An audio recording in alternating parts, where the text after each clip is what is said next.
Hi friends, మీకు ఈ video నచ్చితే లైక్ చేయండి, సబ్స్క్రైబ్ చేయండి.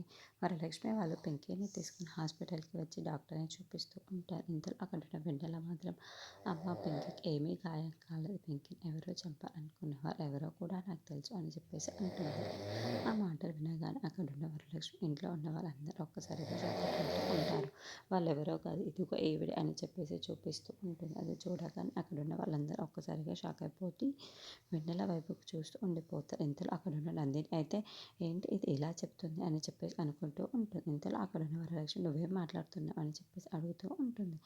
అవును, ఈవిడ ఎవరో కాదు, ఈవిడ 11 ఏళ్ల క్రితం చనిపోయింది అనుకున్నాం కదా నందిని, ఆ నందినియే ఈవిడ అని చెప్పేసి వెన్నెల చెప్తూ ఉంటుంది. ఆ మాటలు విన్నాక అక్కడున్న వాళ్ళందరూ ఒక్కసారిగా షాక్ అయిపోయి నందిని వైపుకు చూస్తూ ఉంటారు. ఇంతలో అక్కడున్న నందిని మాత్రం మౌనంగా చూస్తూ ఉండిపోతుంది. ఏంటి నువ్వు చెప్తుంది నిజమేనా, ఈవిడ నందినియేనా అని చెప్పేసి అడుగుతూ ఉంటుంది. వరలక్ష్మి ఆ మాటలు వినగానే అక్కడున్న వెన్నెల అవునమ్మా నేను చెప్తుంది నిజమే అని చెప్పేసి అంటూ ఉంటుంది. ఇంతలో అక్కడున్న నందిని మొత్తం తెలిసిపోయింది కదా, ఇక నిజం ఇక ఏం చేయాలనుకుంటున్నాను అదే చేస్తాను. ఈ వరలక్ష్మి కుటుంబాన్ని మొత్తం నాశనం చేయాలనే ఇక్కడికి వచ్చాను. అది చేయకుండా ఇక్కడ నుండి కదిలేదే లేదు అని చెప్పేసి అక్కడ ఒక కత్తిని తీసుకుని వరలక్ష్మి దగ్గరికి వెళ్తూ ఉంటుంది.